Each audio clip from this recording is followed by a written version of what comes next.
we've had days at the studio where we've sat jobless, but what it's taught me is to love the job, is to keep going. I told my dad that, hey, listen, this is the profitability that's going to come through, and it did not. I'm not shying away from accepting that my company is still loss making, but I might have to adapt to AI another couple of years later. It could mean, but as of today, in my field, in product photography specifically, I don't see a complete takeover happening. It's close to impossible as of today. Hello and welcome. This is Puneet Surana and you are listening to Galata. Vikram, welcome on the Galata Podcast. Thank you. Thank you so much. The usual first question I ask most of my guests is, what were the conversations around the dinner table when you were growing up? About dad and brother discussing business, about them talking about what's the next thing that they want to do in business, what are the challenges that they're facing in business. Obviously, a lot about family, a lot about us, a lot about how our days were in that particular day, what I did in school, what my brother did in college, or what he did at work. Funny stories from the day, right? Hey, you know what? This happened at school today, and this person did this, or this is the kind of customer who came to the shop today, or this is the kind of deal we had to crack. So those are the kind of conversations we'd have, and it would be a lot of different conversations because, like I said, there was a big age gap, right? My father is now in his late 50s and I'm still in my early 20s. My brother is in his mid 30s. So that difference in age has really helped me get a lot of variety of conversations on the dinner table at home. So it's been a plethora of conversations that we've had. You had like 3 generations pretty much sit together and have conversations around business, around life in general. It's not something you'd expect to come across. It's not something, when I say it out loud is when I realize that, oh shit, aisa hai. But, it's, I think that's worked as a bigger benefit for me than as a challenge, that age gap, that generation gap. I'm grateful that my father and my brother both being in different generations and me being in a different generation altogether. I'm grateful that all of us could sort of somewhere, resonate with each other without that age gap coming in the way of our conversations, coming in the way of how we think. Because we've seen that a lot of times, that age gap of 25, 30 years really changes up how father and son think or siblings think.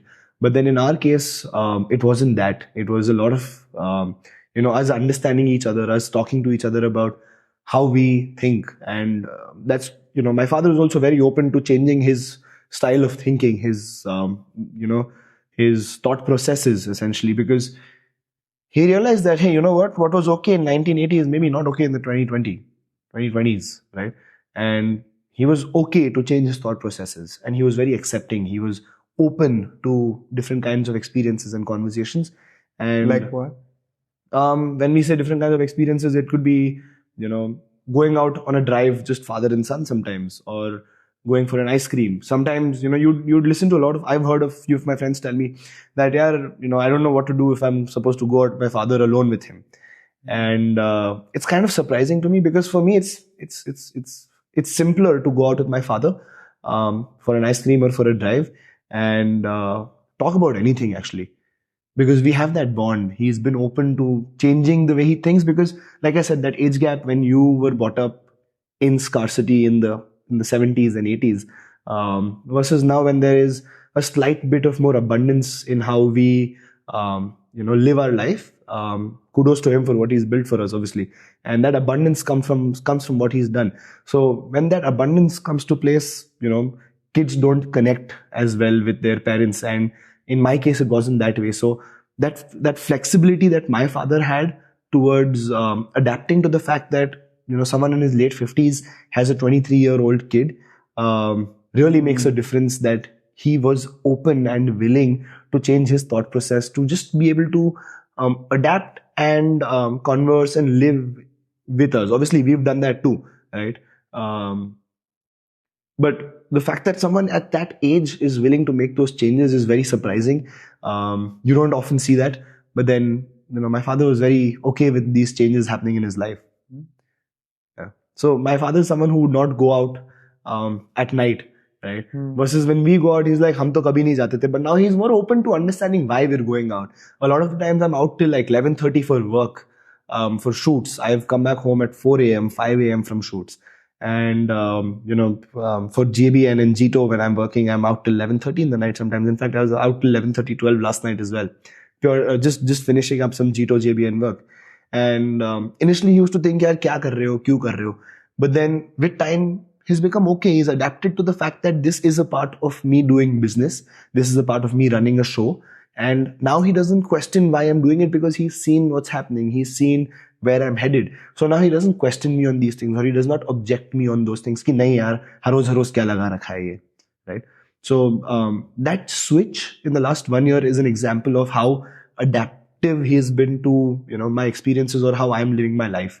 Because otherwise, I have friends, I have people in my own building, जिनके पापा बोलते हैं नहीं 9 बज गया तो घर आना ही है या 10 बज गया तो घर आना ही है. Their curfews are very strict, but my father didn't put curfews on me. So that's one of the examples of, how my father's pushed me in the direction of doing more things. I believe you come across as a very responsible child. That's the reason why I think your dad loves you the freedom he does. Yeah, I mean, there is a possibility of that. You were hunting for internships right after college. Tell me more about that. How did you go about it? And why did it not work? Okay. One of my most heartbreaking stories, to be honest. Oh yeah? There are tissue papers here. No, I won't cry. It's all right. I'll order alcohol if you want. No, I'm done with that phase. I'm over the heartbreak of that. So, when I got out of college, my dad, first question when you're born in a Marwadi household, when you're done with your degree, ab kya? Right? Chalo dukaan chalo, kahin pe job jana hai, job kar lo, and things like that. Those kind of conversations started coming up. And I was like, hey, listen, I don't think I want to go out and work somewhere else. This is an industry that I love. I want to work in the photography industry. And by then, I had spoken to a few of my cousins, a few of my friends who I could trust and take opinion from. And essentially what they told me was, pick your niche, get working in your niche. And that's where product photography came in. How did you pick it? Before you get a lot of exploration. You want me to talk about how I picked the niche? Okay, maybe in a moment, but then complete. Yeah, just finish this story first. Yeah. So a lot of people told me to pick my niche and all of that. Long story. So I picked my niche. I got out of college in June 2022. I graduated from Christ, and once I was done, I walked out. I spent a month or so not doing too much. Then my dad was like, "Ab kya karna hai? College khatam ho gaya. 1 mahina, 1.5 mahina ho gaya. Degree aa gayi haath mein. Now what?" And that's when I was like, hey, listen, I want to spend about 2-3 years in this industry figuring out what I want to do. And the first step was to take up an internship, to go somewhere and to learn, because I don't have a formal education in photography or a lot of experience or a family background or anything like that in photography or the media production space, essentially. So, while I got out of college, I told my dad, hey, listen, here's what I'm going to do. I have work. I had freelance work coming in. In terms of the scale, in terms of revenue, it was the bare minimum. But then I just started out. So I did not look at the numbers, but I looked at the experience that I was gaining from it. And I told my dad, I'm going to start looking for internships. So I spent about a week or so doing some research. I found 100 product photographers from India and globally. I reached out to them on email, on WhatsApp, and on DM, right? Instagram DM. And so there was 300 messages, emails went out to about totally 100 people.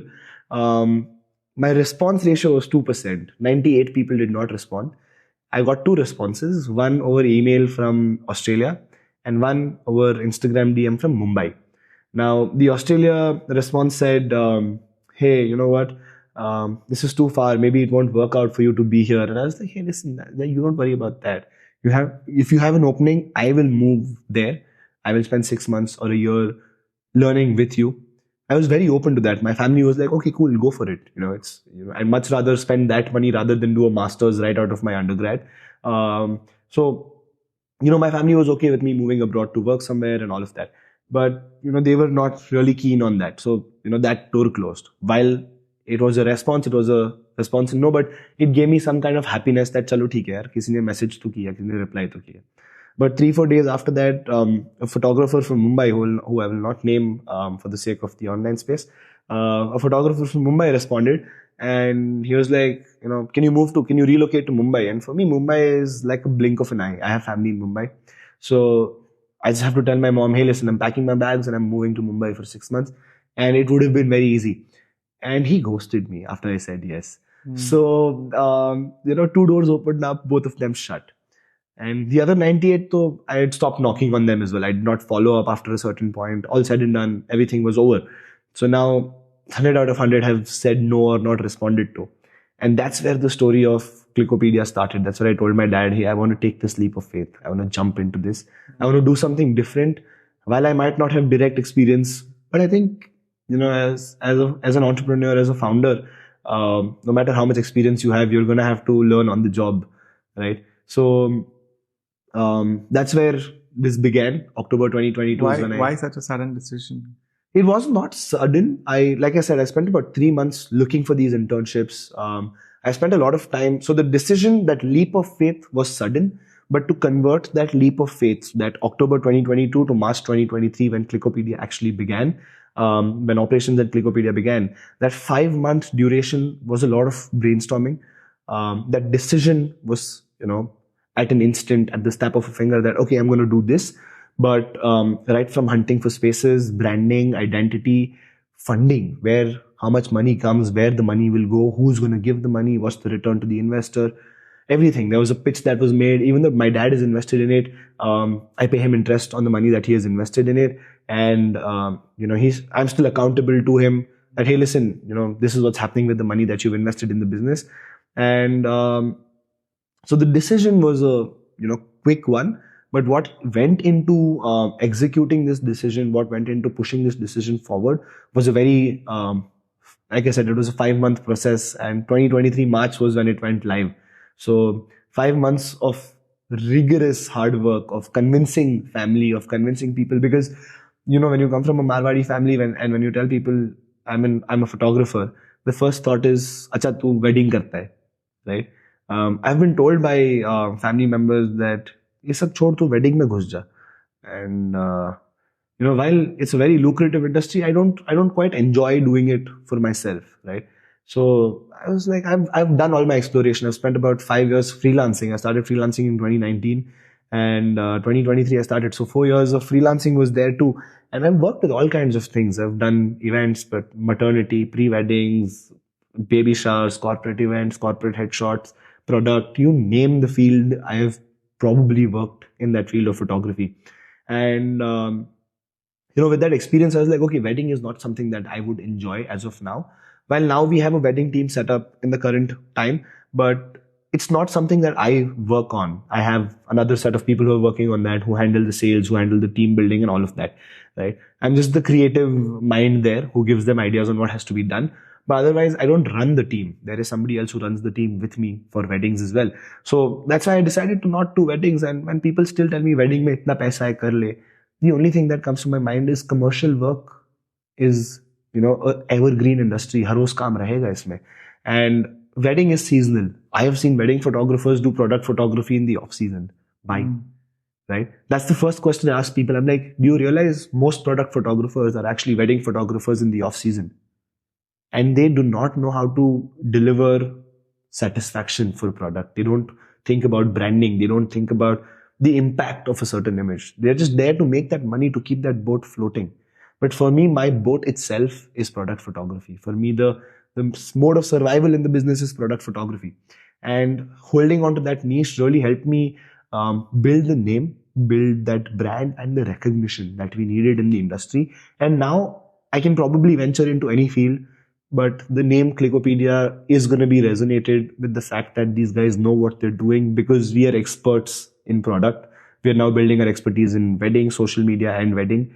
So it's been a long process, but it was surely not a, overnight decision to get into it. So you had like 5 years of exploration. Walk me through that. To start with, 2016, I was in school. I was in 10th grade. I had a camera lying around at my uncle's place. I borrowed it. I started shooting. I went to events. I went to competitions, Which fests. camera? It was a Canon 1500D. Okay. right? One of the most basic cameras costs about 30,000 in today's time. One of the most basic cameras. Today I use a camera that's 10 times the value of that. But I started with one of the most basic cameras. I took it up. I started shooting. I started learning online. I started, understanding how the camera works, what settings to be used where. All of my learning has been how to do, I am facing a certain challenge, how to shoot this, how to shoot that, how to shoot a certain style. So that started in 2016. And 3 years of festing competitions and all of that. 2019, I landed my first freelance gig, which paid me about 1,200 rupees for 4 hours of shoot. I shot about 100 products. Very recently, I realized that my first ever freelance gig was a product photography gig, where it paid me 1,200 for about. How did you get that? It was through a friend. I was at a competition. I was at a college fest, and I met somebody, and that friend connected me to somebody, and they're like, hey, this brand needs a shoot, and they don't have a big budget. I was like, fine, works for me. 1,000-1,200 रुपए मिल रहा है, एक Saturday का खर्चा निकल जाएगा, 2 दोस्तों को ले जाओ, खाना खिला दो, सॉर्ट है. So that's what happened in 2019. I was just getting done with my PU in 2019, and between that and 2020 was where I did a lot of rebranding. I used to post on social media using those, terms like flutter shutter or other words for photography that you would come across. My Instagram pages would be named that. My Facebook page would be named that.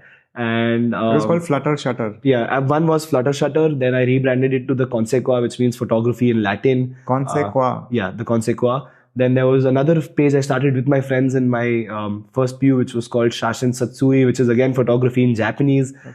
So, that all of that was quite done. a world tour, huh?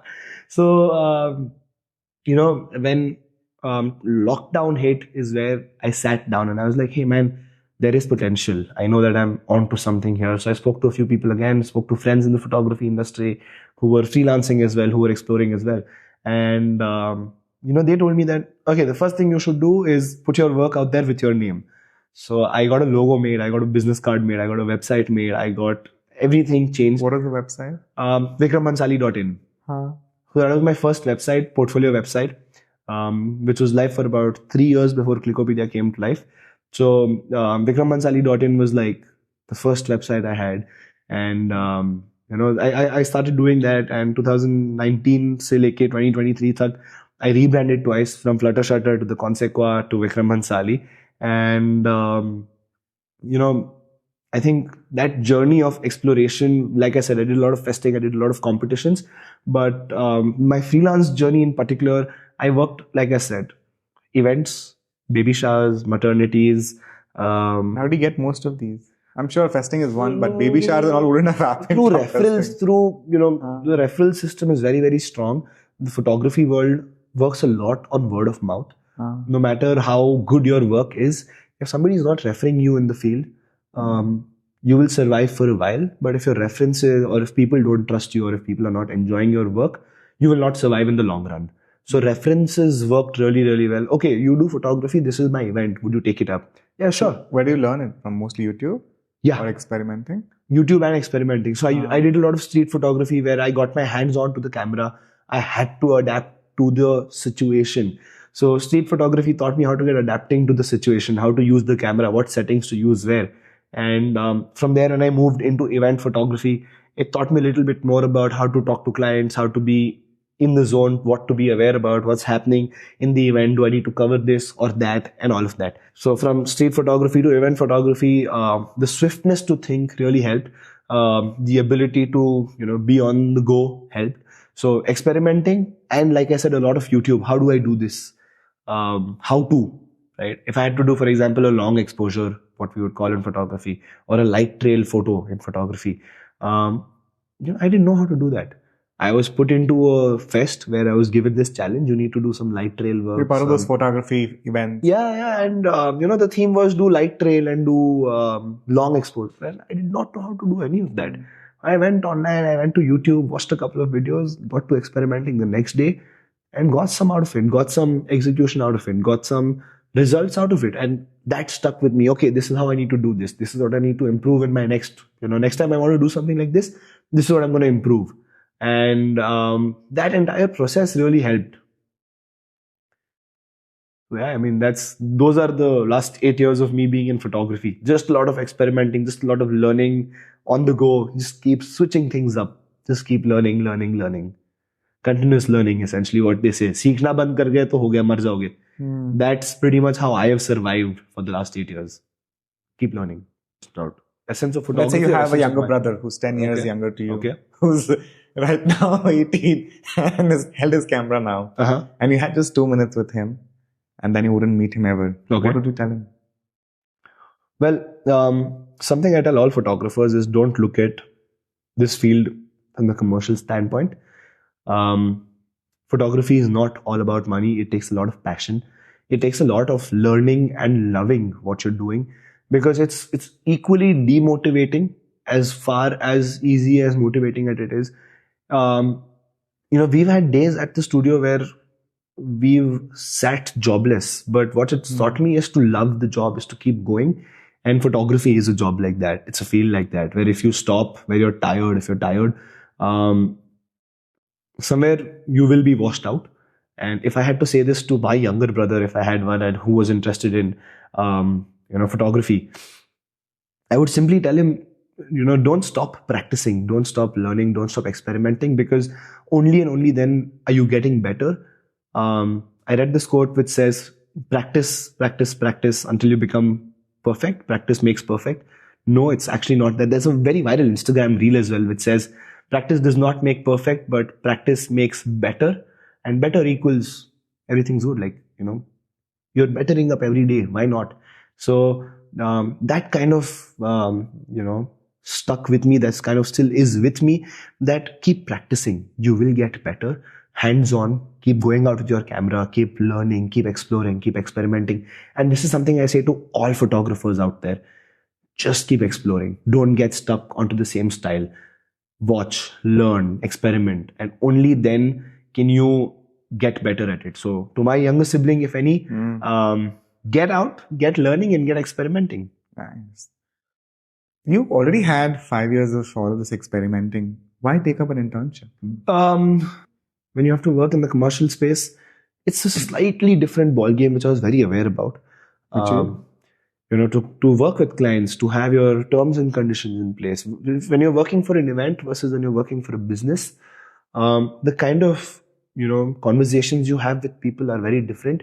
The way you are looked at as a photographer is very different. At an event, you're a cameraman. Bhaiya mera photo le lo. At a commercial level, you're far bigger. You have a lot of responsibility. The brand depends on you. That's the kind of responsibility I take for myself. And, I think of it this way, that if the brand needs visual content, and if I don't stand up to it, how is it fair to them? So I wanted to take up the internship so that I could go there, I could learn the ways of the industry, I could see what people are doing in the studio space. I knew how to shoot, I knew how to conceptualize, I knew how to get things done. But I did not know how to run a studio, how to manage a team, how to build a team, or how to manage finances on the bigger picture. So you knew photography, but you did not know the business of photography. Yes. I knew the freelancing business as well. I could manage, I could make money. I was profitable when I was a freelancer, and I'm not profitable now. But as a company, I'm not profitable, which is, again, part and parcel of the service-based industry. But as a freelancer, I was profitable. So I didn't have to really switch into being, a company structure. But then the vision was something different. So the internship was essentially to look and learn something from the field, from the commercial standpoint, from, how do I put it? To learn something about the business of photography, like you said. And while I did not get that, there's no regret for it now, because I've learned what I would have learned otherwise as well. Like, throw yourself into the pool, and if you have to survive, you're going to learn how to swim. You're going to kick your hands, you're going to kick your legs, you're going to flap around, you will float, you will learn how to survive, and then you'll swim. You'll get faster with every passing day. So, I wanted that internship to learn how to swim, if I have to put it that way, to have somebody who could handhold me, who could be a guide, who could be a mentor. But since that did not happen, we took that, again, the leap of faith really worked in my favor here. So, yeah.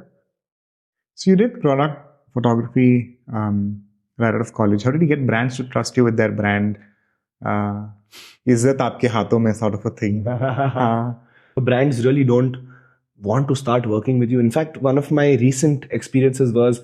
I'm sure at the negotiation table, that would be the first thing. Yeah. And, even recently with having 100 plus brands on my portfolio, one brand reached out and they're like, oh, you only have 300 followers, we're not going to work with you. While my portfolio is huge, right? So it happens even today that people don't trust us. So when I was new, it was fair and obvious that this was going to happen, right? It was a lot of persistence. It was dropping prices. It was doing work at very low rates if I had to. It was reshooting if they're not satisfied. It was building trust. Like I said, a lot works on referrals in the field. So I've done free shoots for people. I've done free reshoots for people. I've given people freebies. I've given people discounts. I've given people, what I charge today versus what I charged when I started. How much does it cost? Product for a shoot? So currently, on average, per product, if you're doing, let's say, 2 e-commerce photos, which is a white background image, and 2 mood shots or creative images, the average pricing would for you come around 3,500, 4,000 rupees per product, where the concept, the shoot, the edit, and the image has been polished and resized and everything all done. Only you have to plug and play. So that's the kind just of... upload. Just upload. Here you go, drag and drop, and you're done. Your product is live. So that's the kind of service we... So that's 3,500 per product. 3,000, 4,000 rupees per product. And it varies. We've also done a single image for 7,000 rupees for a client. So it varies with the requirement that there is. But, the pricing really is a messed up field. Even today I get told... Yeah, because how do you price something like this? Even today I get told, yaar, wo agency to itne mein karke de raha hai. While I know who that agency is, I know what's the kind of work that they're giving, the service, the quality, how do you explain the to a customer? Because this is so... You can't. It's like there's no cost of transferring. It's not a product like a chocolate or a food gum that you're biting. It's not tangible. That needs manufacturing and all of this, and then there is a cost. This is like just airdrop it and you have it. Correct. Uske liye there's like little value. So when I started, I had to convince people, while I've always priced myself a little bit on the higher side, because it creates a certain image and a perception for you as a brand. Give a bigger discount. It's not a discount, le lo yaar. So that's how I started actually. I started giving people discounts. I started, showing people the work. I would do free sample shoots for them. Hey, you know what? You have 50 products, Puneet. Give me 3 of those and I'll give you 5 images or 3 images per product. If you like it, let's figure out how we're going to work on a deal together. And one of my biggest shoots, one of my first big shoots, I worked with about 100 products and that's how I landed them. I did about 7-8 free images for them. I spent about 1,000 rupees on that shoot and 1,500 rupees on that shoot where it was a sample, right?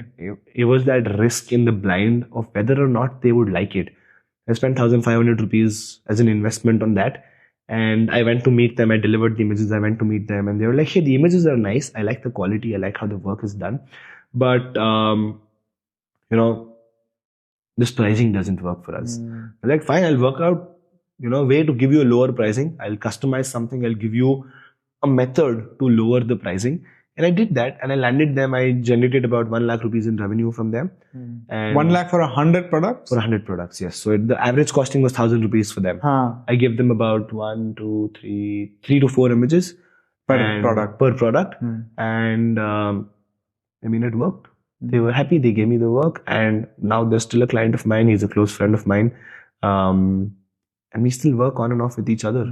So trust, building that trust. A photography business is, it's one-time investment in the equipment, but then you're able to milk that equipment for a really long time. Is it still relevant? No.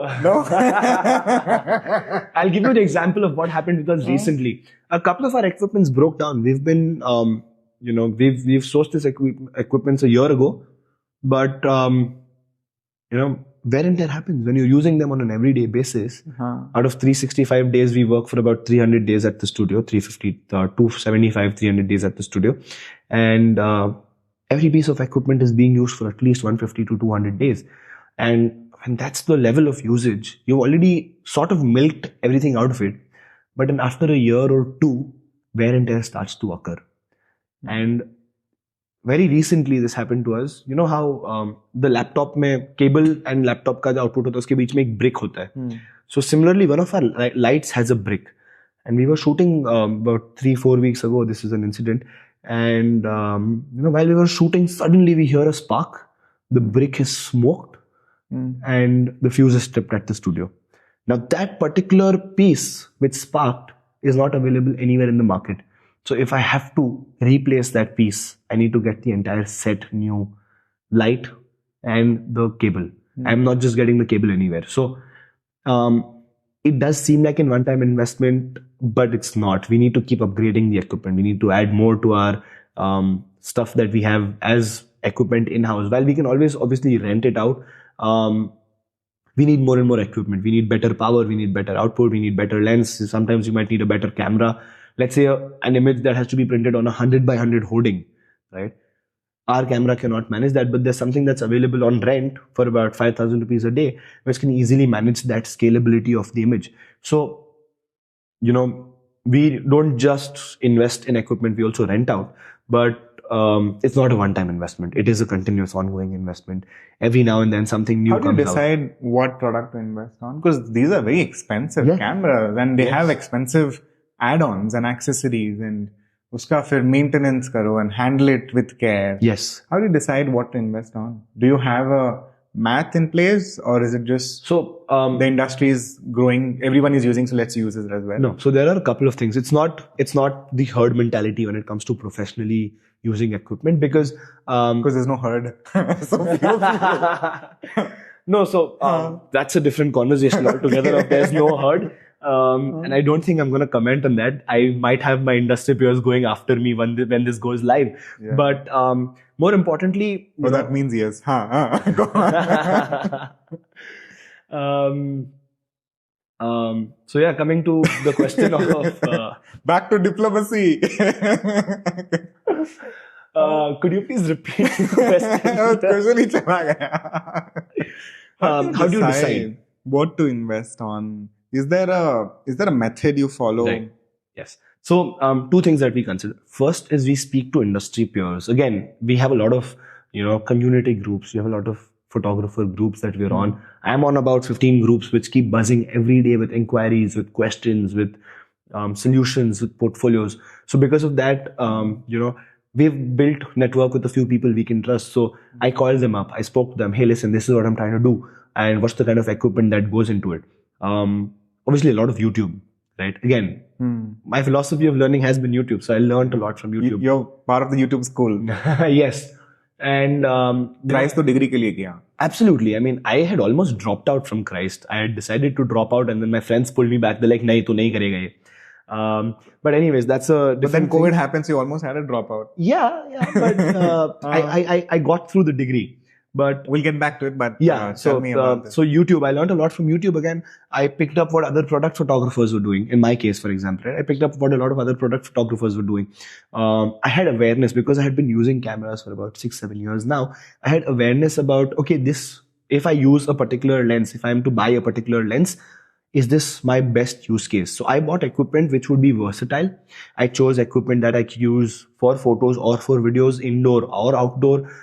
Photo, again, humans or products, nature or concrete, anything. My equipment is versatile to work with everything and give us great quality output. But like I said, a lot of community peers would help us with the questions. Hey, I'm building so and so, and I need input on what kind of equipment would be best for me. And we've gotten the right input from people. They've given us that, hey, all right, try this. So we would rent out the equipment. We would try it out, because a camera body alone costs 2.5-3 lakh rupees. You cannot just blindly invest into it. So I would rent out equipment. I try it out. Is it matching the kind of output that I would want? Am I enjoying the output? Are the colors are okay? Is the pixelation okay? Is the focus okay on this camera? A lot of YouTube review again. And one formula that I learned at a networking event for photographers was, don't buy a piece of equipment until and unless you're not going to use it 100 times a year. Oh yeah? Yeah. Because you're better off renting it. Yes. The rent is about 1.5-2% per day. Cost of equipment is 50,000. The rent is 500 rupees a day. So if you're using it only 15-20 times a year, doesn't make sense. Why do you want to buy it? Because once you do buy it, it's dead investment for you. You've stopped money in there. The equipment will break down. The equipment will lose its quality. Why do you want to do that? So renting out is one core behind learning how an equipment works. Also, because if you rent it out, the rental agency is going to tell you how to use it. You're going to be careful of how you use it. You're going to learn how to use the equipment. And once you've got your hands onto it, you can buy it. You can invest into it. But again, it's a slow process that you have to learn to how to use the piece of equipment. Is it really worth for me? There are lights which are as less in terms of power as 50 watts. And then I have used lights as powerful as 1200 watts. Right? But blinding. Yeah. Yeah. It is. Trust me, when we were standing in front of that light and shooting, just like, can this just get over? We have to turn them off time to time because otherwise, it's so hot. It's so bright. Your head starts hurting. So, I still don't own both spectrums of the light. I don't have a light that's 50 watt or I don't have a light that's 1200 watt. Still rent it. Or you're in the middle. I have something in the middle. I have 200 and 400 watts, which does the job. If I need something more powerful, call up the rental agency. They'll come drop it, deliver it, use it, and then give it back to them. You don't damage it. If you're not going to use it 100 times a year, don't buy it. Don't buy it. Very nice. Don't buy it. What other fundas do you go for? Because I'm asking because the photography industry itself is changing so much, and it's like every other year they're close to extinction, and then something comes up. And then wait, we're not extinct, we're still relevant. So everyone has to upgrade, everyone has to do it. Yes. It's no longer like a milk cow sort of a thing. You keep milking it. So I'm curious, what other fundas do you have? Like thumb rules? For equipment? Yeah, for equipment, for investing in sets, for investing in equipment. One or like technology. Yeah. All right. One, like I said, keep experimenting, keep learning, because I'm going to keep saying this multiple times, keep learning, because it has to be reiterated to photographers. I hope this reaches photographers that you need to keep learning. But most importantly, when it comes to photography equipment specifically, what we need is, what we keep in mind is not to go all out. Don't blow up your money where it's not needed, right? Go easy on it. You will have time, right? What's the best camera today is not going to be the best in a year from now or 6 months from now. Like you said, everything is changing on a daily basis. But you have to have that trust in your skills that, ये equipment के साथ भी मैं वही काम कर सकता हूँ जो मैं एक step आगे वाले के साथ काम कर सकता हूँ. I'm using a camera that's about 3 years old in the market, 2.5, 3 years old in the market. And it does as well as most cameras that are coming out today. Right? Because your skill has improved of using it. Equipment के लिए ना, you can't keep upgrading every now and then. You don't have a bank where you can just keep buying and buying and buying. No one's looking at, they're gonna think, oh wow, fancy equipment, big camera. But if your result is not good anyways, क्या मतलब वो बड़ा camera रख के भी? So we've learned how to use lights better. We've learned how to do better compositions. We've learned how to use better props. We've learned how to create better stories on camera. And let's say my camera is about 70% of what the best camera is in the market. And I'm only using 50% of that actually. I'm not using it to its maximum potential. I'm probably using it a little under its potential. So let's say I'm using a camera that's 50% potential of what the maximum potential of a camera is in today's market. The remaining 50% only and only comes from the storytelling, the ideas that I put in front of the camera. So equipment really does not matter. Yeah, there is so much besides and around the equipment. And that's why photography is so complicated. Yes. And that's why I avoided video podcasts for 6 years, ladies and gentlemen. until these iPhones were convenient enough. That's the other challenge as an industry you have, wherein everyone has a camera now. Everyone is a photographer now. Yes. So the average photographer the level has really risen up. And because you mentioned the 100 by 100 billboards, even they are being advertised by Apple and others. Like, listen, done, shot on iPhone. But so it's, do you still see a sizable future where these niche photography will still exist? Because people would still just prefer, hey, iPhone pe kar liya, AI se pura post production kar liya, and it's out. To me, a phone is the truest sense of competition. But what I know confidently is what a camera can capture using the lights. We have, like I said, the 400 watt lights. They get connected to the camera through a trigger. And every time I click a picture, those lights flash. Now, I cannot connect that trigger to an iPhone. This is something that a lot of people don't, think of. But the kind of equipment that you can use with the camera. My listener will be like, मैं button दबाता हूँ तो flash आता है, sir. Yeah, but वो flash 8 watt, 10 watt, 15 watt का है. और मैं light use करता हूँ 400 watt का. So even being around it is going to give you a second of, blackout. Yeah. Because that's how strong it is. And that's what upgrades quality. So a phone or an entry-level camera cannot do it. Obviously, I already said that an equipment does not matter, but a bare minimum matters. You have to be at a bare minimum level of equipment to achieve a quality above that. You cannot be at the lowest and achieve 100% quality. No, not possible. But like I said, I'm at 50% of equipment capacity, and the remaining is only through lights, through setups, through my team who does all the styling, all the creative direction, and the kind of lighting that we use, like I said. I understand, Vikram, but let me try from the other angle, right? Most of the customers that will experience product photography are not doing it in high-end devices. They're still on their Motorola, they're still on their Oppos, which still has that OLED screen. So despite you optimizing so much in photography, in lighting, in the production, the end user is still seeing a very compressed, dulled down version of it. So how do you decide what to invest in? Is it worth that extra ittusa muttusa upgrade? How do you decide that? Right. First, it's not ittusa muttusa. Because genuinely, I have done side-by-side comparisons of my clients clicking pictures of their, product with great ideas, great concepts on their phone, versus us, right? Where we keep a lot of other things in mind, your composition, your rule of thirds, your color theories, your balance in image, lighting balance, white balance, so many other factors, right? That we keep track of on the professional side of things. Now, when somebody's shooting with a phone versus with a camera, the biggest difference is obviously the camera is 33 megapixels, 35 megapixels purely made for this. The phone is 50 megapixels or 18 megapixels auto enhanced, right? Every phone, my phone, I use a Google Pixel. Google Pixel, the best part about this phone is that after I click a picture, it optimizes the picture. Yeah, that's beautiful. Right? The picture does get a certain level up, but then you cannot use that to advertise on bigger screens, right? iPhone is maybe able to do that because of post-processing. Again, you have to keep in mind that it's not just clicking. There is pre-production and there is post-production, right? In our case, the pre-production was our conversation. This is production. You will spend time in post-production, and only then can you put it out there. So an AI app. No, pre-production was 6 years of my struggling and saying no to videos. Absolutely. So see, it's more than just the production, right? Yeah. That goes. It's way more than you and I sitting on this cushy sofa under a fan in a lit room, having a chat. Yes. Way more. Your pre-production was building this room. Yeah. Right. So, people don't really look at these things. They're like, "Ha, theek hai, kya hai, hum bhi kar lete hai phone pe." But then those kind of people are who I show that, hey, listen, this is phone versus camera. This is normal versus a professional team doing it.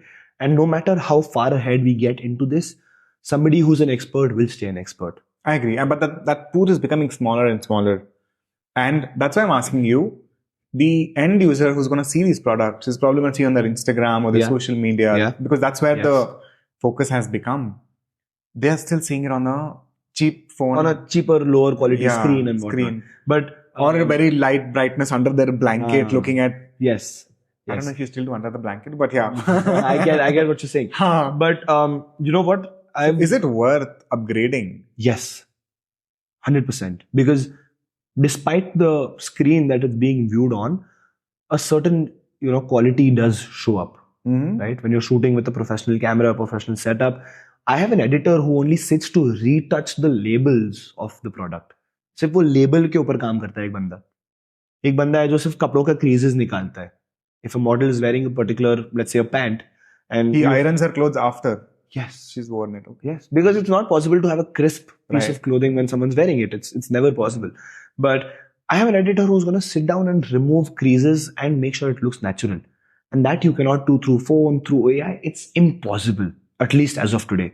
Have you seen the latest update of the AI that came out last evening? Last evening? Yeah. No, I'm not sure. They have gotten 98% real images of people. The only thing remaining is the texts. Let's say there's wearing a lanyard and there's a text. That's not clear. The one that's very easy to figure out. You're going to get absolutely real images.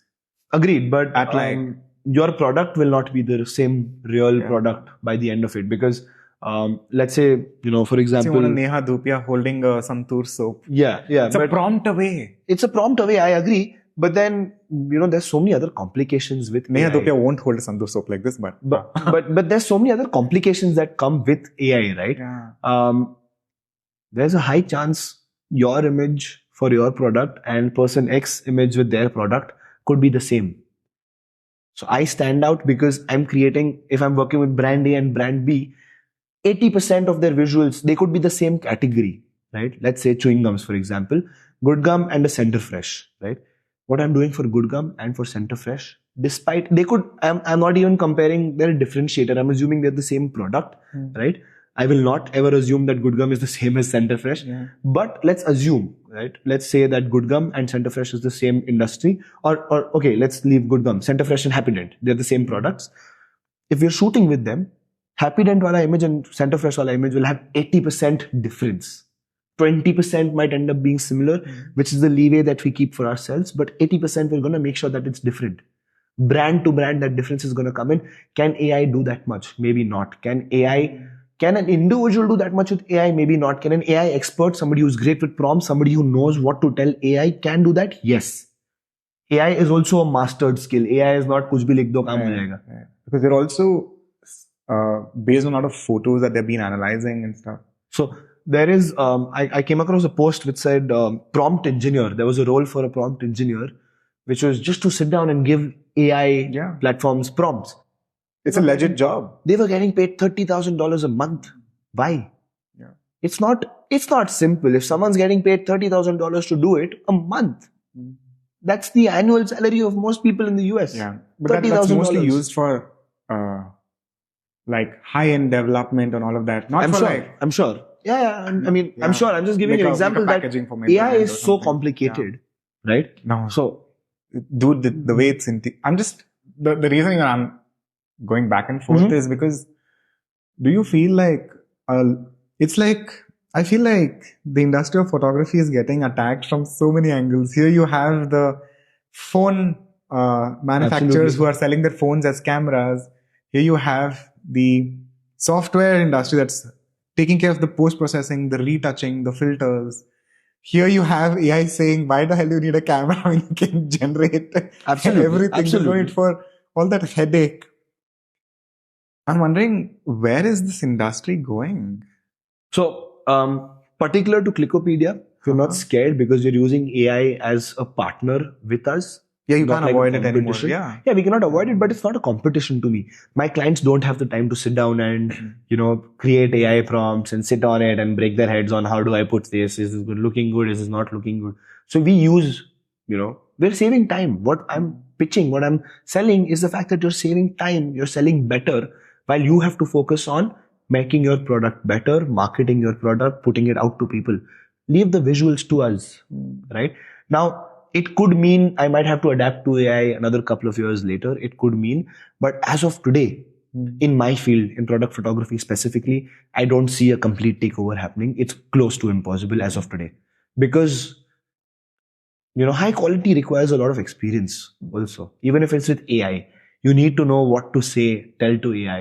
You need to know what kind of prompt to give. You need to know how do you fit your product into the AI prompt. You don't even have that clear. For example, I've seen clients who, not just clients, I've seen people, basic AI, ChatGPT, for example, write an email that says, thank you for reaching out and tell them to revert back to me on my WhatsApp number.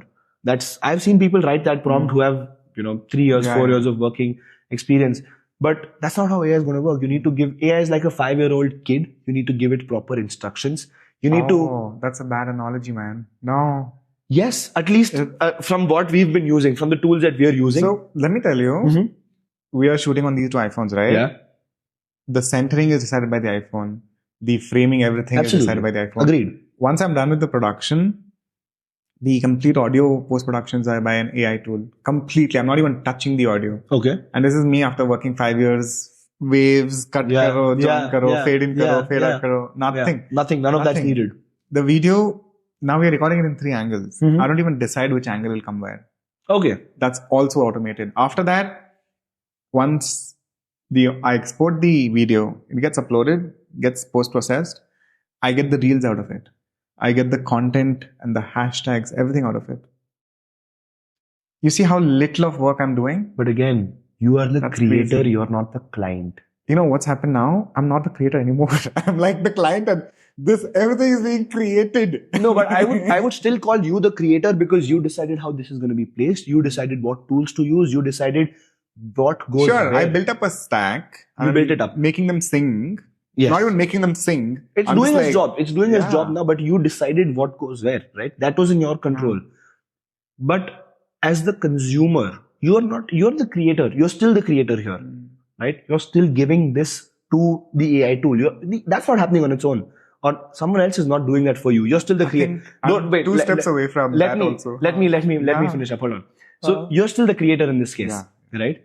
I am the creator in my case. When I am the creator, I can decide what tool goes where. When it even comes to AI, we still don't use a lot of AI because in my field, we cannot trust AI with what's going on because originality is a big concern for me, right? With AI, we've tried AI. It's not like we've not tried AI.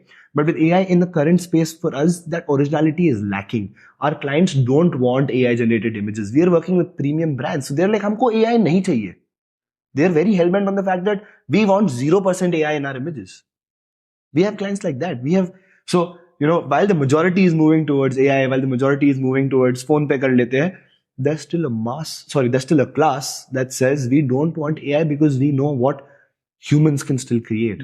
And while I'm adapting towards AI as a creator, as a consumer, right? Not a lot of people know where and what tool to use and how much of it to use. Like you said, you have tools that, ye aapka centering ho gaya, you put it to a tool where your subtitles can come, you put it to a tool. The tool, that's it. Fair enough. Fine. This is the tool. I mean, I understand. You know the process. But so there are different tools for every single thing. There are tools for, subtitles. There are tools for, doing this. There are tools for uploading, for hashtags, everything. Right? But as a consumer, most people don't know if they're using the right tool as well. Correct me if I'm wrong, but, there could be hundreds of these tools. Yeah. Exactly what you're using. There could be 10 more variants. But you're using this because this is the best. This is the one I could afford. Fine. I mean, it still does the job for you in the best way. I would put it that way. Then, yes, right? For you, it's the best. It's working the best for you as of now. Right? So, kahin na kahin pe wo consumer versus creator jo difference hai na, that AI has to, that the consumer has to adapt to AI that much. That it's going to take time. But I think it's the direction that you're speaking in, I absolutely agree that AI is a big risk. But then as creators, if we don't adapt AI into our systems, people won't be able to use it efficiently. Where do you use AI now? Where do we use AI? Your process, in your creative process. Okay. From the scratch, right from my and process. And what tools? Right. Yeah. So right from my process, we've built a tool of our own on an automation basis, which is not exactly AI, but it is automated. It's built using AI and a couple of other teams here and there. We've hired. So we built our own. This is the face recognition one? No, that's the different one. I'll get to that. But we have we were in touch with this company called Small Bay. And he's also a fellow JBN member. And what we were doing was we were building our own project manager, right? And I told him, hey, listen, we have a 41-step process, which is objective, but then those 41 steps have subjective steps as well. So the objective 41 steps per project. Per project, okay. Yes. And that is once the deal is closed. So before the deal is closed, we have another 10, 12 steps. So between speaking to you for the first time and closing your project, we do 50 steps, right? Now, initially we were not tracking these. So we got this team to sort of, build our project manager to sort of create some kind of process for us, optimize some things for us. Now, the AI that we're using in that front is, once a task is completed, my employee only has to mark as done on that task. Everyone else gets a trigger automated using AI tools that, hey, this step is done, you're up next. This is your step to follow up next. Clients get updates. Time to time, clients are getting emails, not yet on the WhatsApp front. What tool is that? This is a custom built tool. We're using make.com. We're using Google Sheets and a couple of other smaller tools to create these automation operations. That honestly, I don't know too much about. Small Bay knows about it because they're the best. They're the creators and the consumer, right? This is the first time I'm using this analogy actually of consumer versus creator. And the more I think about it, the more it fits right into how I've been speaking. So they're the creators of this. They know what goes where. They've put it together and they've given it to me. Now, as a consumer, I can give them tricks on how to optimize it based on my day-to-day usage. I get, bi-weekly notifications about how many projects are live, how much is completed, what project is at what stage, where is there a bottleneck, if the client is delaying something. All of that is coming through me through automation. That is step number 1. Next, we build our mood boards, but that goes on a manual hunt. We sit down, we look for ideas, physically look for ideas, pull it out brand wise. We decide a brand direction to go forward with, and long story. But so there's no AI in my pre-production other than putting things together, creating a short list or a call sheet, जहाँ पे हमारा template है, right? Again, that was a one-time thing that we did, and we had a template, and now we use that template multiple times. Photo खींच लिया, okay, this is the final image that has to go to the editor. Done, updated there. The editor's already intimated that, hey, this sheet you have to access for this particular shoot. Now he is accessing this sheet he's using. So here's where AI again comes back. So in the edit stage, the editor goes through the images, he shortlists them, he puts them through AI for color corrections first, right? Color correction हो गया, फिर वो बैठ के पूरा retouching करेगा, label correction करेगा. If the product needs to be fixed, yes, that goes on individually. There are still not enough or appropriate tools for this on the AI front, right? Now, it's good but not good enough. Okay. Right? It's not enough for me to give out value. I must start to do it manually because I can trust that process. I cannot trust the AI process as of today, right? So the editor then sits, वो अगर कुछ generate करना है, कुछ add करना है, तो वहाँ पे AI use होता है. From there, once the images are ready, again, something is triggered. Someone is responsible for uploading the images on Drive. Once they're on the Drive, they get emailed to the client. The client takes a look at them. Now, here's where we're trying to implement a little bit more AI now. How can we speed up and automate our delivery and feedback process? So while AI is a part of our process, it's still not ingrained into every step because for a creative team to operate, it is difficult to have everything based on AI. So I would say 20% of our process now is automated or AI based, 80% is still manual. I can see a maximum of 60-40 happening, 60 manual, 40 AI, because that's the kind of job that this is. And I don't know, maybe in the future. But even distribution is AI, right? You're using the face recognition and all of that. Yes. Yeah. So that's when it comes to, so this was in product specifically. When it comes to events and brand films. That's a different process. That's a different process altogether. So वहाँ पे AI is only used for delivery. जहाँ पे हमने एक app पे photo दे दिया. It's a very common trend these days. Yeah. App पे photo दे दिया, उन्होंने scan कर लिया, हो गया. Now where we are differentiating ourselves over there is our speed on putting it on the app. हमारा last week एक event हुआ. Event got over at 10:30. The last picture came to me at 10:30, and at 10:32, 400 plus images were uploaded on the AI app. How do you do that? So in that process, I manually sat. We did some selections of the images. About 800 images, I filtered them down to 300. One click. In 2 minutes? No, so that the filtering took a little bit longer, but the edit took only 4 to 5 minutes. One click, I was able to straighten images. One click, I was able to get the white balance right. I use Lightroom for editing, and then Lightroom has multiple hacks and keys and all of that. So these are not AI tricks. Okay. These are shortcuts. And I don't need AI to speed up my process for that. Shortcut है वहाँ पे. Lightroom ने खुद दे दिया है. Lightroom has given us so much AI that I can remove this curtain from a picture and replace it with something else, or I could remove a certain thing on the chair and replace it with something else. I could use Lightroom, one click, photos are ready, one click, export and upload on the app. People were shocked. They were like, पहली बार ऐसा देखा कि event खत्म होते ही सारे photos live हो गए. So you take like a half an hour break between, and you take the data out and you process it so you have one more team member who's doing this. Yeah. Okay. Yeah. That's why it makes sense. So there are multiple cards that are being used. Right. Let's say you're the photographer.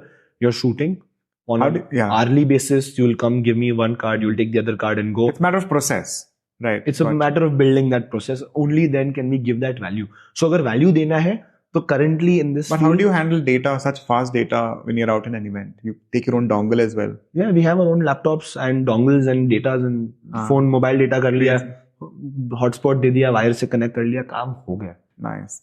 So it's about, because now they say, if you give a photo the next day, बासी हो गया है. Yes. Because everybody wants to put on the status. Everybody wants it now. वो आज रात को घर जाके status upload करना चाहता है. So one of my friends who we started collaborating with, Gaurav Gulecha, he has come on board Klickopedia now, and we're both working together on building stuff. And he's still the person who's like, भाई एक दिन ज्यादा लगे तो लगे, but maximum quality देते हैं. And I'm like, सुन भाई, हर किसी को maximum value, maximum quality नहीं चाहिए. You give them 70% value, but faster. You are giving them 120% value. It's become like, event photography has become like media photography. It is so hot right now that has to be out. It has to be out. It has to be out. It's PR, event PR, public PR, personal PR. It could be a small event, but it's still PR. I want to show that I was at this event. How do I show it? Phone के photo से दिखाऊंगा. उसमें आपका angle सही नहीं आएगा. Again, angle, lighting, all of this comes to play in some way or the other. So, what do you use for the which one do you use for the selfie AI thing? Which tool do you use? Selfie AI? No, the selfie thing that you use, which detects wherever your photos are. Which one is that? We use an app called QuickPic. Oh, you've taken QuickPic, is it? Yes. QuickPic is one of the best, the fastest in the market right now. Comes at a very reasonable price for photographers. At least on an individual level, you might think it's expensive, but on a photographer's level, it's pretty cool. It's worth the money that goes into it. Tell me about archiving. India में data archiving का फंडा ही नहीं है. How do you store data? What do you use? And what's your backup process like? Right. You take SSD, HDD. Give me details. I'll handle data after. When my team, I hope you guys are watching this. Sometimes the podcast will sound like a consultation. Maybe it is. So, whenever my team is going to watch this, right, my ops and my edit team, guys, I hope you're listening to this. Make it a part of your induction. They are, they are always, they've been given a process. Shoot हो गया. आज शाम को shoot हो रहा है. अगर 6:30, 7 o'clock shoot खत्म हो रहा है. First step is to empty the SD card into our hard disk. No matter what. We have a 4 TB hard disk as of now. Already one of them has been filled. We're on to our second hard disk. Vagara. We've shot over, I don't know, 2 You're lakh lucky files. Doing photographs, man. My videographs, 1 TB got filled in 2 days. Yeah. I had to buy 2 TB and I'm like, 20,000 gaye. That is also getting half filled. So what we do is for backups, we use a HDD, a hard disk drive. Which is far cheaper actually. Yeah. A 4 TB hard disk costs you about 7,000-8,000 rupees. We use that for creating main backups, which is when we want to retrieve these files, we put all our files there. Editor को चाहिए तो वहाँ से वो select करके copy paste कर लेगा या whatever, right? But that is a backup which does not get tampered with. इसके अंदर से तुमको use करना है, copy paste करो, cut paste नहीं करोगे, move नहीं करोगे. एक backup तो वहीं पे रहेगा. Right. Once that is done, we also have an SSD to move between teams. Right. Photo editor 1 versus photo editor 2 या video editor 1 to video editor 2. अगर वहाँ से वहाँ पे कुछ files move करना है, we don't move it online because it's so much. We are all in the same space. क्या करना है? Right. So एक SSD उसके लिए खरीद लिया, which is a 1 TB, which is also 7,000 rupees. एक 4 TB का hard disk और एक 1 TB का SSD. 5 TB storage at 14,000 rupees. But that 1 TB is only for moving files around, faster movement, right? Because SSD can transfer as high as 1 megabyte, 1 GB per second, right? And that's fabulous. Beautiful, yeah. That speed is just mind blowing. Yeah. So, we create one backup, like I said, on the hard disk. Right after the shoot. Right after the shoot. No delays. With the date of the shoot, name of the client, क्या creatives है, क्या e-com है, वो भी segregate हो जाता है while the backup is being made. So that कल के दिन जब editor बैठेगा, he already knows e-com कहाँ पे है, creatives कहाँ पे है. What is e-com? E-com is white background images. Creatives are prop based mood shots where concepts have gone into them. Right? So e-com files कौन से है, creative files कौन से, already वो split up हो चुका है. Again, all of this happens manually because that's the best way I feel to do it right now. So backup कर दिया, एक बंदे ने बैकअप पे लगा के वो दूसरा काम कर रहा है, बैकअप कंप्लीटेड, वो स्प्लिटिंग कर लिया फाइल्स का, all done. Next editor sits with the file, he is gonna copy them to his laptop offline on his laptop so that the hard disk is not plugged anywhere. It's a safe backup. The hard disk is a safe backup. Nobody chadofies it. Okay, you don't delete. Nobody. You only copy. Yes, only copy. Okay. I have raw files from 2021. Beautiful. None of them have been deleted. Lovely. So I tell my clients, you want your images lifelong access on Google Drive. We deliver through Google Drive. Currently, we're probably switching to a system of creating a hub or a server or something like that internally. Because it's very expensive. Yeah, but it's very expensive. So like we'll figure it out. Abhi ke liye sasta hai, Google Drive chal raha hai. Yeah, I know somebody who's done that. He has put up a server in his own house, 50 GB, 50 TB. 50 TB. But then the cost that goes is very, very high. No, it's very less. 50,000 rupees you invest once. That's it? That's it. Yeah, I'll connect you. Number de do mere ko. Yeah. So, the kind of stuff we've come across was a very far more expensive solution. So we didn't venture into it. But, we are using Google Drive, very easy to access. मैं आपके साथ बैठा हूँ, आपको 5 photo दिखाना है कोई भी ब्रांड का, खोल के मेरे फोन से दिखा दिया, मेरा काम हो गया. So where does the SSD come? Where does the HDD come? So HDD, like I said, is backup. SSD what comes first? Right HDD. After the event? HDD. Okay. First itself is the main First backup. is hard disk. So sometimes what we do is we create a backup. We transfer files from SD card to laptop so that the SD card can get freed up faster. Because you have to use it again. It has to be used again. Yes. So if it's at an event, if it's live at an event, it's card to laptop to hard disk or SSD. Again, depends. If you're doing a live edit, we also do live edits at events. So we've been able to push out after movies of an event in 30 minutes after the event has gotten over. It's gone live, it's gone wild. Log khush hai dekh ke, right? So in that case, we move to an SSD. Laptop to SSD, SSD to editor, right? But in a normal scenario at our studio, card to laptop or card to hard disk, essentially.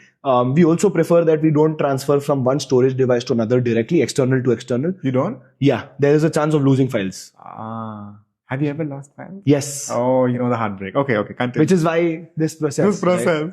Which is why the process. Because once you've learned, once वो होता है ना, एक बार ठोकर खा लेते हैं तभी सीखते हैं.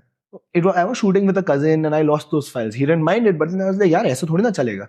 So we prefer not to do storage device to storage device. Lucky.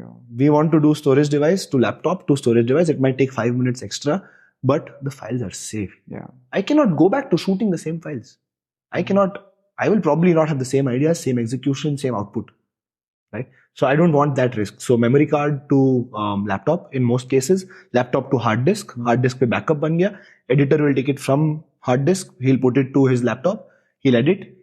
If I have to review, right? Let's say I'm not in office or if I'm going somewhere, I need to present the files. It comes onto the SSD. SSD is carried along. Meetings mein ja rahe hai, whatever it is, SSD is carried along. SSD mein is purely for transfer based backups, right? Once the edit has been finalized, the final files go back to the hard disk in the folder of the client. Okay. अब जैसे आज 10th August को आपका shoot keep the raw and the final. Yes, in the same folder. Beautiful. 10th August Puneet Surana shoot. 10th August वाले ही folder में, even if the files get edited on 25th August, which is not our general timeline. I'm just giving an example. Our general edit time and turnaround time is 72 hours on average. So let's say 10th August को shoot किया, 15th August को files आपका close हो गया, project closed, files approved, handed over, all done. 15th August को जो final files बने हैं, after all changes, will be backed up to the 10th August file for Puneet Surana. ताकि I know कि मैंने पुनीत सुराना का shoot कब किया था 10th August को, तो मेरे को वो files कहाँ पर मिलने चाहिए? उस वाले folder में. So that's the process, and SSD is mostly, like I said, only and only used for moving files internally. Nice. It's not used for storage. You have only one backup copy, one master backup copy. One master backup copy, one is on someone's laptop at all times. Oh, that's also there. The editor or the device you use. Until it's done. Until the project is done. So on average, like I said, 3 to 4 days our projects are completed. So once that is done, then it's, then it's sorted. So फिर वो सबके laptops से भी निकल जाता है, then there is one master backup. However, a lot of people have told us to have at least 2 master backups. Yeah. And 2 is one is none. Yeah. Yeah, but since we're only using indoor, right? Since we're an indoor-based photography team, we're studio-based, it's safer. It's cost-cutting, one. But data storage... not the cost you want to be cutting. No, of course not. It's of course not the cost I want to be cutting, but the backup does its job when we're shooting indoors. When you're moving around, there's a chance of data loss, hard disk गिर गया, memory card टूट गया, heating के कारण कुछ खराब हो गया. But when we're working in a controlled environment, we have that privilege to not need 2 backups. While it is being said that it's an industry standard to have 2 backups. But you still have one in HD and the final one is in the drive, yes. Google Drive. Yes. You still have 2 technically. Final deliverables, 2 backups. Final deliverables have 2 backups. Yes. Different backups. No. So HDD one on Drive. HDD and one on Google Drive. Okay. Raw files, while working on them, 1 backup, 1 on the transfer wala laptop and 1 on the editor's laptop. So technically there are 3 backups. एक full backup किसी के laptop पे, एक full backup hard disk में, and a partial backup is available with the editor of the selected files. So if at all anything goes wrong, somewhere something is there. Yeah. We've invested in a data recovery software. There are data recovery centers in Bangalore which cost 15,000 rupees, 20,000 rupees to retrieve data. जिसमें भी पूरा absolutely. I came across a software. What's it called? It's called Wondershare Recover It. Of course, yeah. Wondershare Recover It. Fabulous. 4,000 rupees, 2 years. Yeah. Gives you all files. Worth it. So that fear of losing data, obviously I cannot lose 4 TB data. वो recover करने में मेरा system I'm glad that he is so openly and honestly sharing his whole process. Thank you. Yeah. If I don't share, I don't think You're giving back to YouTube, man. जो सीखा वहाँ पे वापस दे रहा हूँ, कोई और सीख लेगा यार. I've watched, I don't know, maybe 10,000 hours of content or 5,000 hours of content. If somebody is able to watch in an hour and learn something, why not, yaar? Yeah. Share the knowledge. So you're saying something before, right? Yeah. See, at the end of the day, what matters is you knowing what's working for you, right? The creative process is like that. While everyone says, though, I know people जो 4 backup बना रहे हैं. But मैं एक ही बना रहा हूँ. I cannot afford to must be the chief backup officer of the practice. CBO. इतना time लगाते हैं boss. So I know people who are doing 4 backups, and I'm doing only 1 backup. Obviously, having my recovery software in place, I cannot fool around and say, हाँ ठीक है 4 TB गया तो गया. No. The 4 TB is limited access. Only 2 people have their hands on the 4 TB hard disk other than me. Limited, no matter what, कुछ भी हो जाए यही 2 लोग वो hard disk को हाथ लगाएंगे. उसके अलावा कोई हाथ नहीं लगा सकता. So we're using it in limited devices. A lot of people will probably come out to me and say that no, you need to have 2 backups, but it's also what works for you. Yeah, right? I agree. So, for me, it's always been 2 is 1, 1 is none. That's why I have 2 mics, 2 cameras, plus a backup camera. So for me, it's always been like that. I'm actually doing 3 backups of the audio. 1, 2, and 3. No. 1, 2. So 1 is getting transmitted to the Mac. 1 is within the mic itself getting recorded. Oh, okay. That's why I made you press the red, right? Okay. Otherwise, it's already transmitting, but यहाँ पे record अलग से हो रहा है. That's a backup. Okay. And this is the third. अगर ये गया, तो I have that. Yeah. But that's where I started. वो 6,500 का mic is what I started. I've used that next to like billionaires, Padma Shri, Padma Bhushan awardees, talk about it. It's only now that this is still a sister's iPhone. That is my iPhone. वो भी हो रहा है, matter of time. Slow and steady. Yeah, slow and steady. I want to understand how have you able to, you said you made a pitch deck and all, you pitched it to your dad, you pitched it to others. कैसे किया? How did you fundraise? How did you go about it? How much did you raise? So what was the interest rate you giving your dad? I'm probably not going to reveal my dad's... Mayank did, by the way. Mayank told us the interest rate. Oh, yeah? Yeah. And we laughed at it. All right. So to quickly take you through the process of how the deck happened. So I used a lot of, the knowledge that I had from working freelancing for over a year. I showed my dad that data that, hey, listen, this is how much I've earned in the last 1 year. This is my revenue. This is my profitability. Because how much was it? How much did you earn by freelancing? When I was freelancing, my profit ratio, my gross profit was about 50% on every project. Yeah. Very easy. Right? How much had you made in It was a no-brainer. I did revenue of 3.5-4 lakh rupees. And my net profit was 2 lakh rupees. I didn't take money from my father that whole year. I spent my own money, lived life, maja kiya. And on the flip side, as a success story, I would say, in April, I did revenue equal to what I did in a year. I did 4.5 lakhs of revenue in 1 month in April. So that's the scale that we got it into. Sorry? This April. April 2024, I did revenue equal to 1 year of freelancing as a team. While we made losses on it, but revenue was there. Revenue was there, yeah. Right? And service industry cash flowing. That's most important. Most important, right? So I showed my dad that, hey, listen, I did 3.5-4 lakhs of revenue in a year. This is what my profit is like. And if I was to have more people, I would be able to do more projects. So I did all logical reasoning. I broke it down and I realized that, okay, cool. If I was to scale up, this is what will go into it. Where does the money go? So I told my dad I needed 15 lakh rupees and I would need 2 lakh rupees to set up the space, 2 lakh rupees to give out deposit for the space, 5 lakh rupees for equipment, 5-6 lakh rupees for equipment, another 1.5 lakh rupees for, hardware and software. And so laptops, iPads, वगैरह 2 lakh रुपए उसका लिया and 3 lakh rupees is runway. कि मेरे को इतना पैसा तो चाहिए होगा to function. Operate, yeah. To operate, right? So I did not take up all the money in one shot. Right? I took it in, I would love to take money. Today, if I was to fundraise today, I would not say give it to me in fragments, because that's something I've realized about my business, right? That I cannot have fragmented money coming in. I need funds. I need a bank balance to grow faster, right? So I'm looking to fundraise as of now, and I'm clear that if I need money, I need a chunk of money flowing in one shot, and then from there I can scale faster. Obviously, I'm speaking to my consultants, I'm speaking to my CA and all of that to figure it out.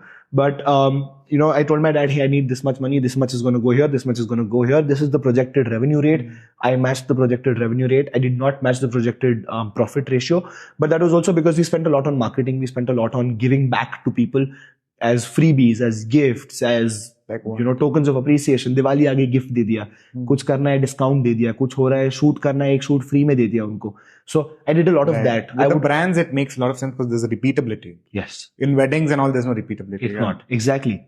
So because of that, I was able to spend more on marketing. I was able to spend more on putting that brand out there. Klickopedia as a brand is now known purely for product photography. I'm on so many groups. If product photography aa bhi jata hai as a requirement, people have stopped putting up messages in groups where I am there asking for product photographers, because groups have been spammed with my name. 10 log, 12 log at Vikram Bhansali tag kar rahe. And that is the form of success that I've achieved when it comes to this. But, I told my dad that, hey, listen, this is the profitability that's going to come through. And it did not. I'm not shying away from accepting that my company is still loss making. But, how much loss is it making? I just have to talk to my consultant and get back to you. But I think our loss in the previous year, 23-24, was about 3 lakh rupees. That's something digestible by a Marwadi dad. It is. Trust me, it is. Right? Yeah. I would be like, okay, how is he? So 3 lakh rupees went into running the company. Right? The runway cost or the operational cost was the loss. Everything else was an investment into equipment, वगैरह. So 12 lakh rupees जो मेरा लगा was investment into the company. Operational loss, operational loss was 3 lakh rupees last year, and revenue was about 20 lakh rupees last year. So it did not prick too much. कि यार 20 लाख के सामने 3 लाख का loss हुआ है, चलता है, 15% लॉस हुआ है, चलता है. So that's that. And so I told my dad, this is the kind of profits that we're targeting, but it will take time to get to that. We're targeting about 20-25% ka profit margin, which is achievable provided we have the scale, the quantities flowing in as we're imagining them to do. And the interest rate that I told my dad, hey, listen, you tell me, I spoke to people in the market as well first. I was like, let's see what the market fundraising looks like. And I was told 30%, 24%, 18%, 15%. And look, the last resort was to speak to my dad for the funds, to get the funds from my dad. I wanted to raise funds from outside, but it didn't happen. So, dad gave me funds at 12% per annum. आज भी जो भी पैसा आता है 12% पे ही आ रहा है. 12% is a good rate between dad and son. Yeah. Mind you, this is if you want money from my dad, you're not getting that rate. Nobody outside will get that rate. When I say anybody, it's a family rate. Yeah, it's a family rate. वो घर का भाव है. घर के भाव में 9% भी जम जाता है एक बार के लिए. ये फंड रेस कर रहा है ना, इसको दिख रहा है मेरे को. नेक्स्ट स्टेप क्या है? But my current interest rate is 12%, and the next mode of investment that I'll be looking at is not on an interest basis, but on a equity or a profit sharing basis. Nice. So that's the next step, because again, interest mein there's a lot of bleeding that happens in a service-based industry. So we don't want to do that. Have you been able to service the 12% to your dad every month? Not yet. So that's adding up. That's adding up. Yeah. Because thank you for being so honest. Yeah. I mean, what's wrong in hiding it? Sorry, what's wrong in being honest about it, not hiding it? क्या ही करूँगा मैं छुपा के इस चीज को? But it's not easy. It's not. It's not as easy as we both sitting and laughing about it. Is hard. Still hard. It is. It's heartbreaking on most days when we, on a monthly basis, when I look at revenue and I'm like, wow, yaar, we've done fabulous. We've done better than the previous month. We've hit our all-time high. And then we look back at losses and we're like, yaar, कुछ नहीं है. और हाथ से कहाँ गया पैसा? Right? So that's the kind of question my dad asks me on a regular basis. Dude, you are doing business. Where's the money going? Where are you spending the money? So there's my operational cost itself is about 2.5 lakh rupees per month. Salaries, rent, other activities. I draw my own salary. I don't use money as and when I want. I draw the lowest salary in my company. How much do you draw? I draw 15,000 rupees. 10,000 gets invested, 5,000 gets left. You're making more when you're freelancing. Hard reality. Hard reality. But this is a long-term game. ये लंबे race का घोड़ा है. Klickopedia is not 2 साल में पैसा बनाना है. Klickopedia is 10 साल तक पैसा बनाना है, 20 साल तक पैसा बनाना है. Right?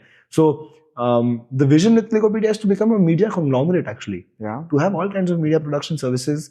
Klickopedia, a world of visuals, and then XYZ, a unit of Klickopedia. XYZ, okay, wait, we're getting into fantasy mode. But I understand where you're taking this.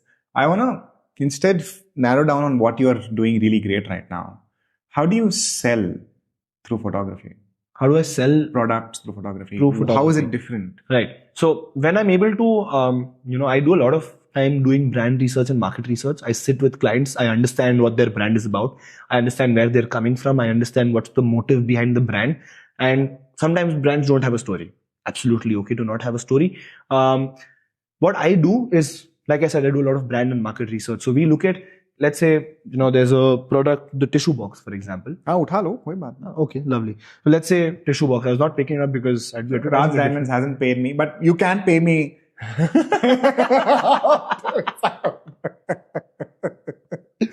So let's say this tissue box, right? I would go online. I would first look at what other brands are doing who have a similar product. I would do that research. I would understand what this brand has been doing, what Raj Diamonds tissue box has been doing to sell online. Based on that, I'll create a shoot plan. I will tell them, hey, listen, this is what you've been doing. This is what your industry has been doing. This is what your competition has been doing. And then from there, I will tell them, okay, you know what? Here's what you need to do differently. These are the kind of images that will work. आप उसको random photo लोगे नहीं चलेगा. We build a lot of contextual images. The product that is being shot, we shoot them in contextual spaces, contextual setups. If I'm shooting a shampoo, I will create actually in the usage. Yes. Being used. Okay. Because if it's being used as a buyer, you will resonate with it. How do you decide to focus on highlighting the features or the benefits? When we're working with D2C brands in the FMCG category, through a photo, we cannot highlight benefits or details. Right? Let's say it's a shampoo. Right? Shampoo को मैं कितना ही दिखा पाऊंगा वो photo में? Not too much possible. So a lot also goes into sort of the brand's messaging on social media, the brand trying to tell things on social media, because it's not just the pictures. So I sit down with my clients and I also tell them, hey, listen, this is what you should try out on social media to create more credibility. Good photos are not the only source of credibility. I've hurt my business a lot of times because of this, because of being honest with my clients that, hey, listen, just my service will not be enough for your brand to grow. And I've lost that deal. But I was happy because I did not cheat somebody or I did not lie to somebody for their business. Right? So how to sell? I sit with my brands and I give them like a advisory consultant from the branding point of view. कि यार आपके brand के लिए आपको ऐसा कुछ करना पड़ेगा, तब आपको इसका इम्पैक्ट मिलेगा. सोशल मीडिया पे आपको ऐसे कैंपेन शायद रन करने पड़ेंगे. You might have to do so and so things on your website. You might have to give offers. You might have to do track where you're losing clients. Are they getting lost because the picture is not good, or are they getting lost because the price is too high, or because they don't know what the product does, right? Or where it is supposed to be used. So it's called tracking pixel data, if you're aware about this. Pixel data is essentially used to understand, who's entering the website, going there, and dropping off there, essentially, right? So a lot of brands don't have that on their website. They don't track it. So, just the photography does not help sell. It elevates how your product looks. It elevates the visual aspect of your brand. It elevates the genuinity of your brand. It elevates some kind of trust for your brand. We use colors.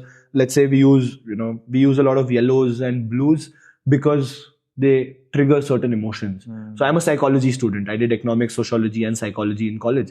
And I use all of that to come together to, create these kinds of images.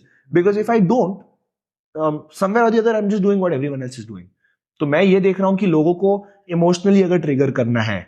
And the lowest hanging fruit is by making it sexual.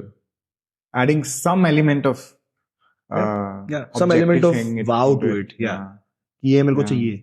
So it takes a lot to, like you said, you asked me to flirt with the camera today. I did not know how to do that. But he told me not on camera know how to do that. But I mean, with the product, we have that control.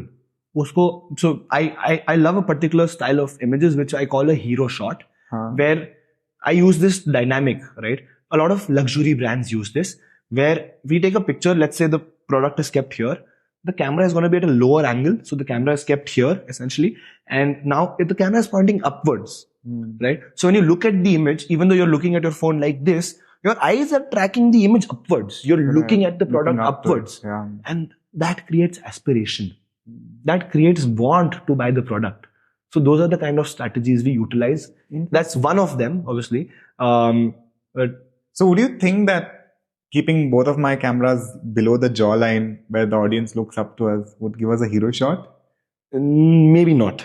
It works for products. For humans, there's a different way to deal with that. If for humans, you still favor an eye level. No, if you're shooting images for humans, then yes, the hero shot works.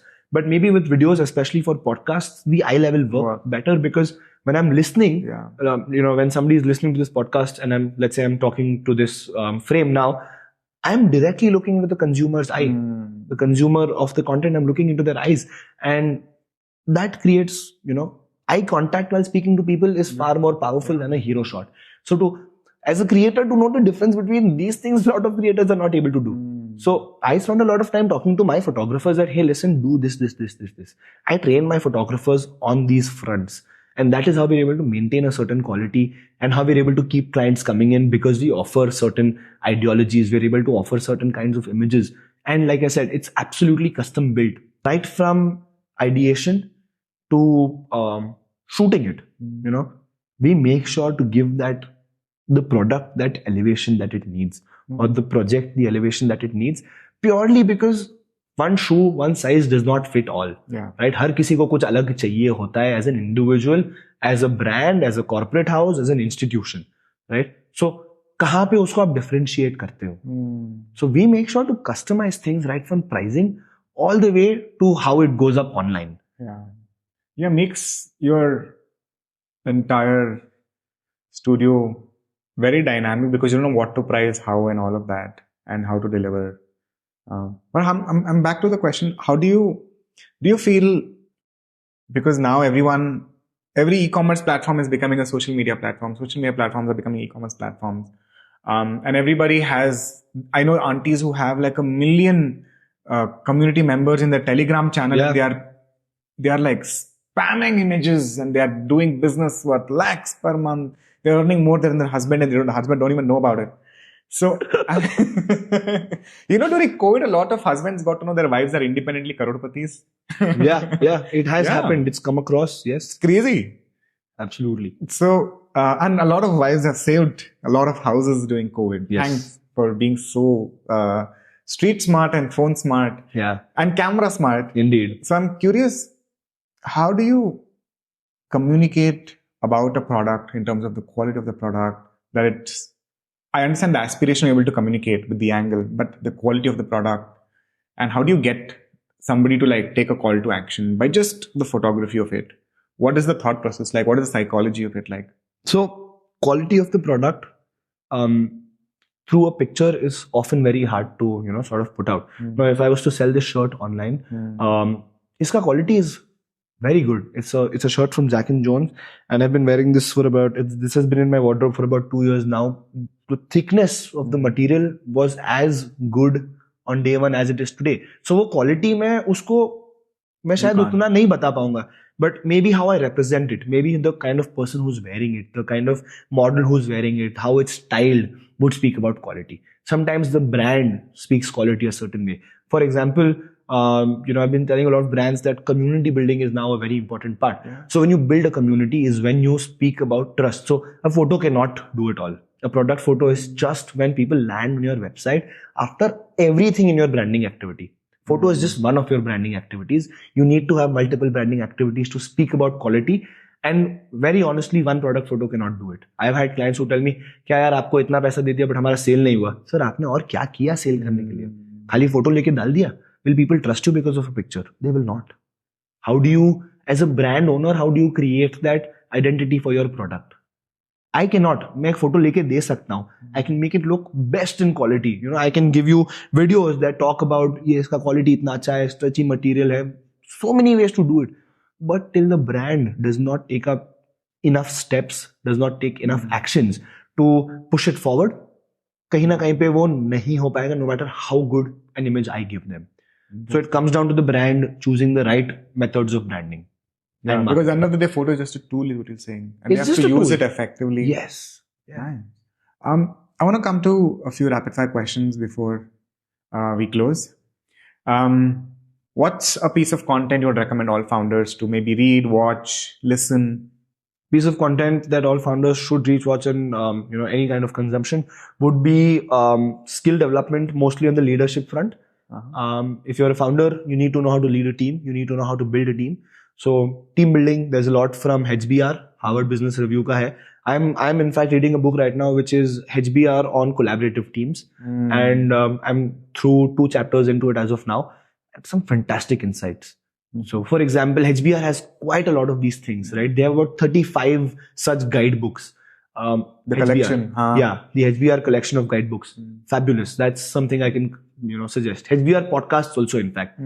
As a founder, HBR has been fabulous for me. What's the best piece of equipment you've bought under 10,000 rupees that you'd recommend? Under 10,000 rupees? Yeah. There's a light from Godox called Godox LC500R. Okay. It is an RGB light. It has, panels, LED panels on both sides. One of them is a warm to white light and the other is an RGB panel.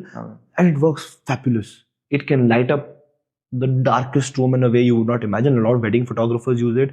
A lot of content creators use it. A lot of influencers use it. A lot of podcasters use it to add that, jo hota hai na, piche wo ek idhar se light aa raha hai, color aa raha hai, idhar se wo aa raha hai. They use those lights. So Godox LC500R, it costs I think 10,500, not exactly under 10,000, but around that, is a very good investment if you're creating content as a founder. Interesting. What's the best product photography that a brand that you look up to that's got its product photography?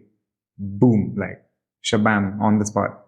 I would say one of them is Blue Orange, the t-shirt brand. While I think it's more 3D generated than its product photos, it elevates how you look at that product. So it's a 3D generated mock-up. But that particular product photo is fabulous. So Blue Orange is one of those brands that I look up to. Additionally, if I have to name somebody whose images are shot, I would say there's a brand in the US called Propsyland. They make props for product photographers. And the kind of images that they have with their props is just fabulous. If you have the time, you should check out Propsyland ka website. Propsyland. Propsy land. Okay. Propsyland. It's a platform for photographers to buy props from. And how do you sell things to product photographers? By making it look nice. By having good product pictures of it. So Propsyland is one of those websites that I do look up to in terms of the quality and the output. What's the best way for a founder to take selfie? Don't get a professional shoot done. Don't take a selfie, get a professional shoot done. Oh yeah? But more importantly, why I'm saying work with a professional photographer is because, when you're a founder, nothing better than presentation of yourself. Oh yeah. Right? I personally lack this for myself. You saw it, right? You were able to get me comfortable enough in front of the camera. You were able to guide me with it. But a lot of founders don't know how to be in front of the camera. Maybe a selfie is not enough. Maybe you need somebody who is good at clicking founder portraits. Right?